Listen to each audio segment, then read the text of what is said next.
estado viendo en el libro de los Efesios cómo el apóstol Pablo nos enseña a orar. Comenzamos por el capítulo 6, quizás nos seguimos el orden natural, bueno, el Señor nos dirigió así, y vimos la oración por los siervos de Dios, por los que llevan la palabra. Y bueno, y seguimos con el capítulo 1, y ahí estamos, así que vamos a leer el capítulo 1 del versículo 16, y vamos a seguir con el tema del apóstol Pablo enseñando a la iglesia a orar. Dice así la palabra del Señor. Efesios capítulo 1, versículo 16.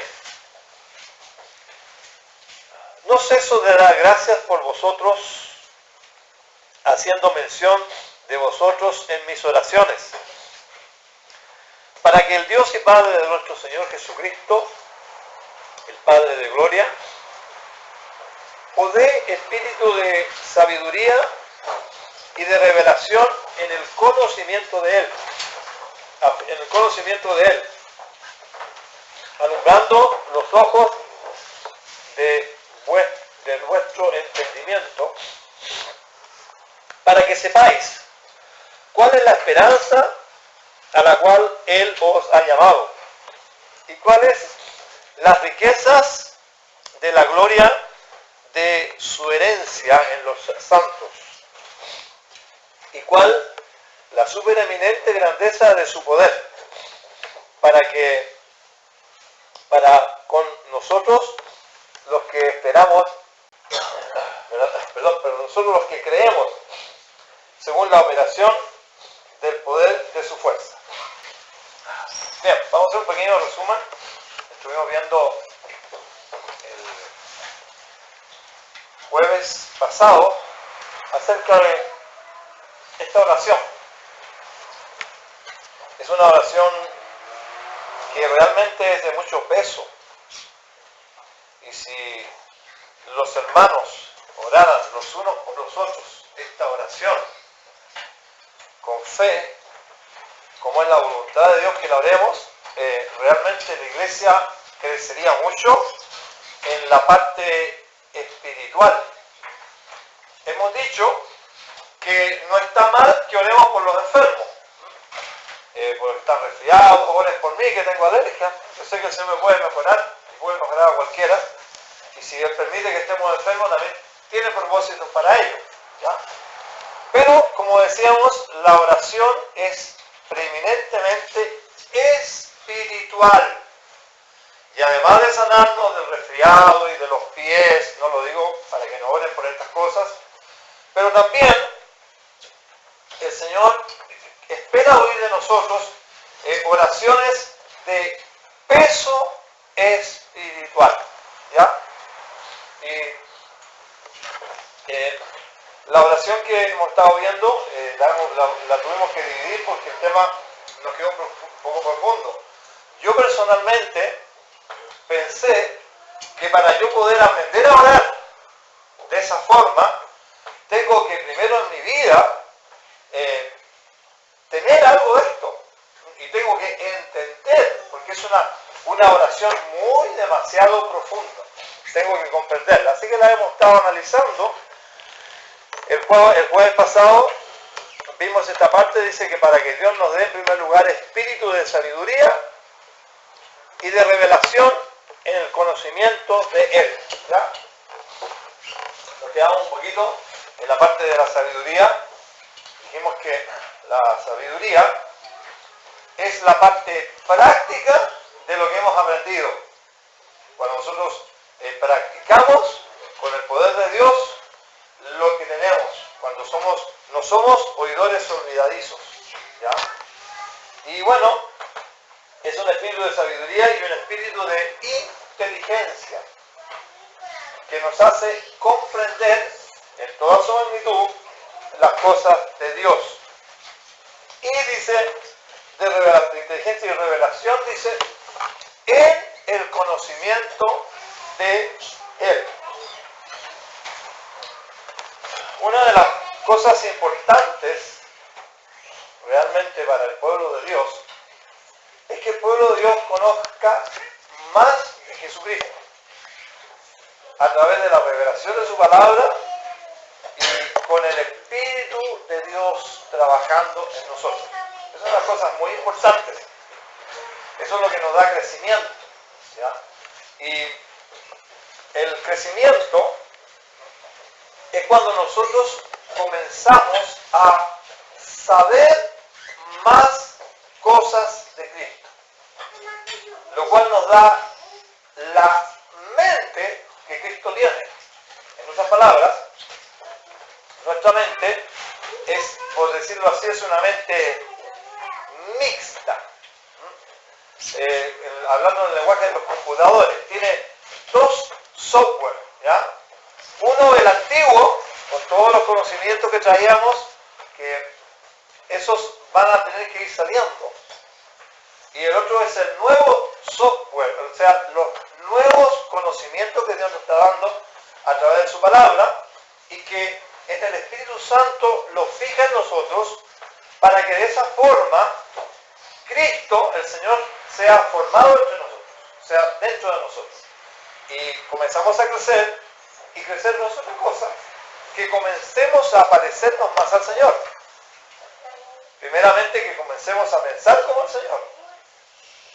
Además de pensar como el Señor, que también podamos sentir como el Señor sentía.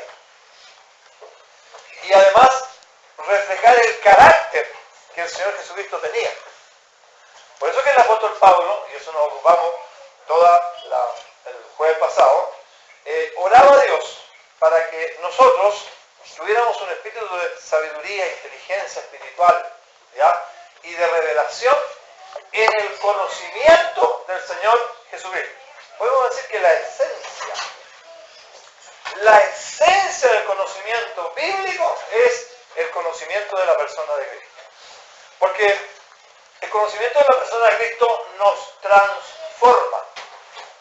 El conocimiento de la persona de Cristo nos renueva. Y el pueblo de Dios tiene que ir constantemente a la Biblia con el profundo afán de parecerse más al Señor. Es notable, todos los libros de las Escrituras, desde el Génesis hasta el Apocalipsis, nos hablan del Señor Jesucristo. Nosotros mirando el Génesis, a la luz de la revelación del Nuevo Testamento, nosotros perfectamente podríamos interpolar muchas cosas en la Biblia. Por ejemplo, nosotros podríamos decir, en el principio creó Jesucristo los cielos y la tierra. La tierra estaba vacía. Y Jesús dijo, sea la luz, fue la luz, etcétera, etcétera. ¿Ya? Y en todos los libros de la Biblia vamos viendo la persona de Jesucristo.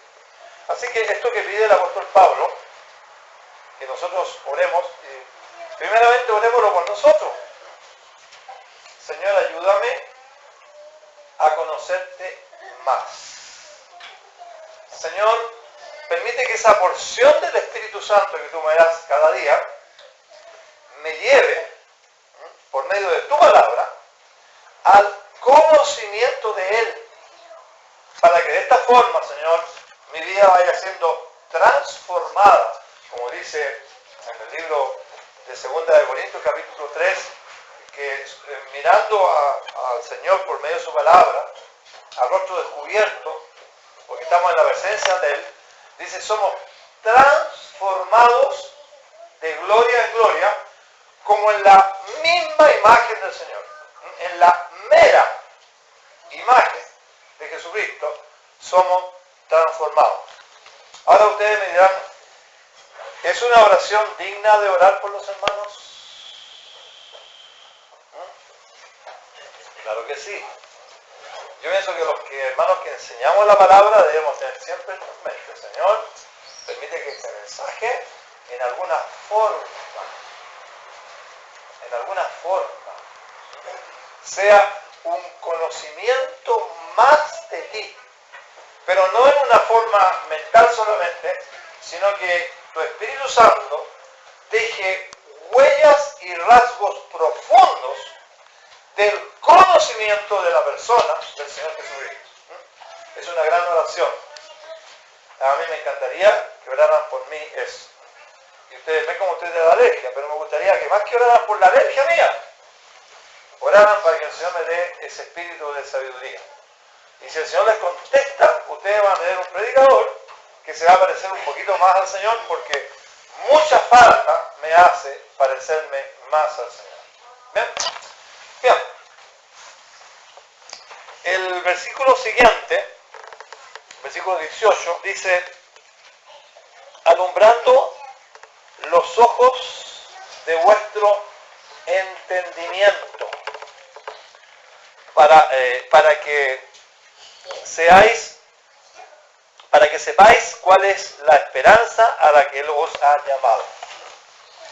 Entonces Él pide también que tengamos luz, alumbrando el entendimiento. O sea, es decir, Él pide, en otras palabras, que el conocimiento del Señor Jesucristo no sea un conocimiento que no haga nada en nuestras vidas, sino que sea ese conocimiento espiritual, ese conocimiento que nos cambia y que nos transforma.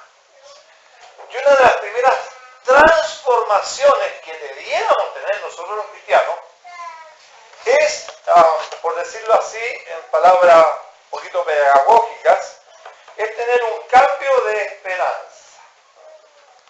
Si yo les dijera a ustedes, hermana querida, hermano querido, ¿cuál es la esperanza más grande que tú tienes en este momento? Entonces inmediatamente, sin pensarlo, diría: Jesucristo, porque somos todos súper espirituales.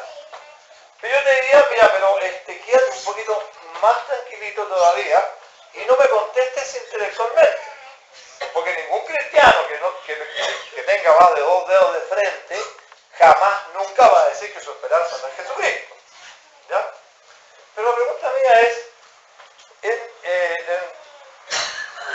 ¿qué tiempo de tu vida gastas en esta esperanza? Esta esperanza afecta y muchas veces trunca muchas esperanzas aquí en la tierra. ¿Es esta la esperanza absoluta de tu vida, por la cual se rigen todos los pasos de tu vida? Bueno, digo esto porque ni más ni menos es esto lo que está viviendo el apóstol Pablo. Quizás algún hermano que esté muy metido en las cosas de este mundo, y estoy hablando de las cosas de este mundo en la parte, entre comillas, buena, no digo que estén carreteando, que estén con vicio en este mundo, no estoy diciendo eso. Cuando digo metido en el mundo, que estén tan absorbidos de las cosas de este mundo, que tu esperanza, tus deseos, la forma como gastas tu dinero, la forma como gastas tu tiempo, la forma en que tú te esfuerzas al máximo de tu vida, ¿es tu esperanza? ¿O es la esperanza antigua? Estos versículos deberían llevarnos a una reflexión. La esperanza a los cuales los llamamos. Ahora, fíjese, el apóstol dice: bueno, Dios mío, yo te pido para que tú, estos hermanos de la iglesia de Efesios, Señor, tú los alumbres de tal manera que en función de su esperanza cambien, por decirlo así en nuestro lenguaje, hasta la manera de caminar, hasta la manera de comer. Porque la esperanza es una esperanza absoluta. Cuando el apóstol Pablo está hablando que cuál es la esperanza a lo que Él nos ha llamado, nos está hablando de un acto de fe que incumbe, o sea, que un cambio de fe que incluye, ¿ya?, un cambio diario de comportamiento. Vivir a la esperanza de la venida del Señor es vivir diariamente expectando como si el Señor Jesucristo fuera a venir. Siempre a mí me ha impresionado, yo les he contado a ustedes algunas oportunidades, cuando viajamos a Estados Unidos, al menos en 2 ocasiones, nosotros fuimos a visitar a la misionera que estuvo en Chile casi 50 años, la señora Alice Hill. Ella se casó a la edad como 72 años más o menos, así que todos tenemos esperanza de casarnos, ¿ya? Se casó a esa edad y vivió más o menos como 13, 15 años con su esposo. Y ellos vivían orando. Yo creo que el ministerio posterior de ella fue mejor que todo el ministerio que tuvieron al principio, aunque Dios le usó a ella para levantar 3 iglesias. ¿Ya?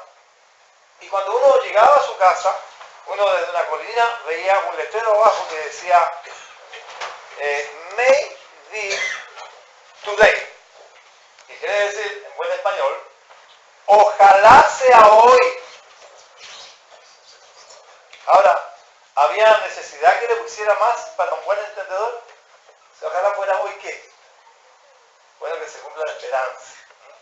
Ella vino a este país, dejó todos sus bienestares económicos, su familia, y estuvo 50 años trabajando arduamente para el Señor, y siempre ella estuvo con una esperanza, la esperanza de que Cristo volviera otra vez. Se murió y Cristo no vino, pero pasó a la presencia del Señor y se cumplió su esperanza. ¿Ya?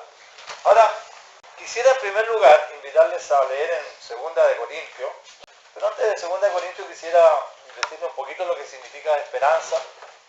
Ya estuvimos viendo un poquito la palabra esperanza.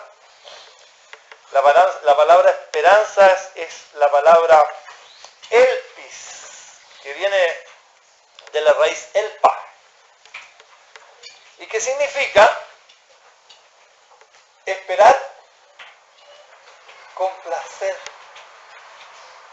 Fíjense qué bonita la palabra. O sea que cuando un cristiano está esperando al Señor, aún en medio de todas sus dificultades, sus problemas, su enfermedad, usted le nota como un gozo en su corazón, como un profundo placer o satisfacción de la venida de Cristo. Y digo la palabra satisfacción también porque significa de eso. Significa esperar con placer, y dice con expectación, con confianza, ¿ya? Con plena certidumbre de fe.